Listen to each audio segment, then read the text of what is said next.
Ever wondered how traders make money while sipping coffee at home, or is it just as fast? Today, we are diving into the basics of trading. So what even is trading? Well, it is the buying and selling of goods. In this channel, we will mainly discuss strategies for futures and forex. But right now, the definitions for those things are not important.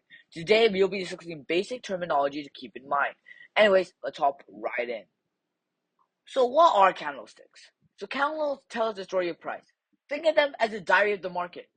They display prices for a candle. It has four main features: a high and low wick, and an open and a close. The wicks represent the highest and lowest points price tried reaching for what that candle represents. The body represents the actual value the candle increased or decreased by. The open and close represent where price opened and where price closed. Green candles represent that price went up, and red candles represent the price went down. We will refer to these red candles as bearish and green candles as bullish. Now pause the video. What do you think the left candle is, and what do you think the right candle is? Let us know in the comment section below.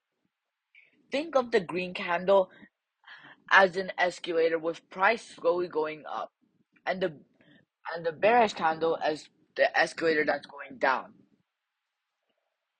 When setting up for a trade, there are two things you can do. You can short the trade, which means you expect the price to go down, or long a trade, which means expecting it to go up. Neither one of these guarantees a higher win rate, but we on the Professor Penguin channel will try to provide strategies and vocab with examples to help you.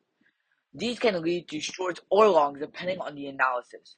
A short, by the way, means you sell it, so you have negative one of those said assets, then buy it at a lower price, therefore making money.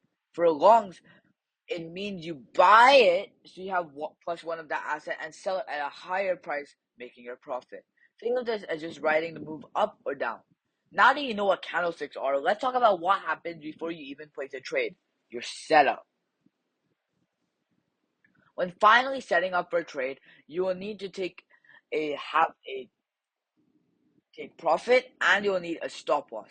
Despite what some influencers might say, having stop loss is really important. This will minimize your losses and give you the highest possible chance to make profit and the least possible chance to lose money, and make sure you minimize your losses in case that unfortunately happens. The whole point of it is to make sure you don't overstay your welcome.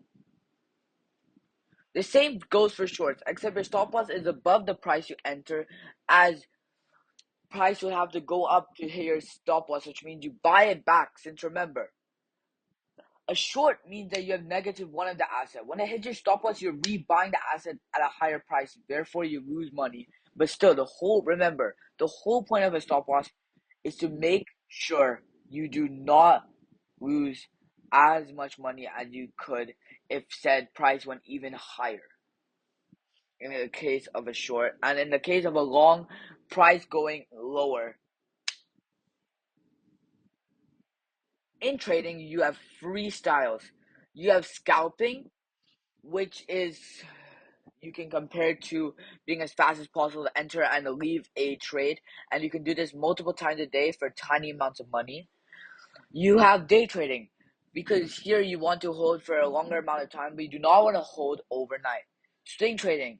Here you hold the trades for a longer amount of time, days to weeks, for large amounts of profit. Think about this as riding one wave and taking a ride for a while. Disclaimer: any style you see as described in the previous strategy will only work with discipline, skill, risk, and emotion management. Just because someone else does better with one style does not mean that is your edge too. An edge means your thing you're good at, or where you have an advantage over others. For scalping, you will use the 15-minute time frame, the 5-minute time frame, and the 1-minute time frame. For day trading, you should use the 1-day time frame, 1-hour time frame, and 5-minute time frame.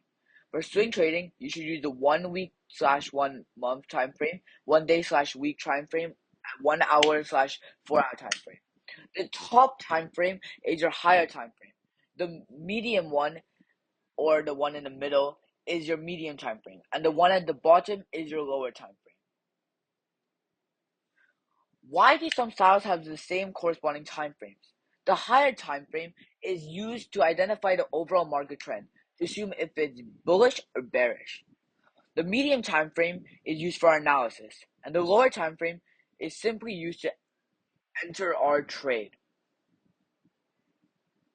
The next video we will make on this topic will be about how to choose your style, and it'll give you some tips and help with your decisions.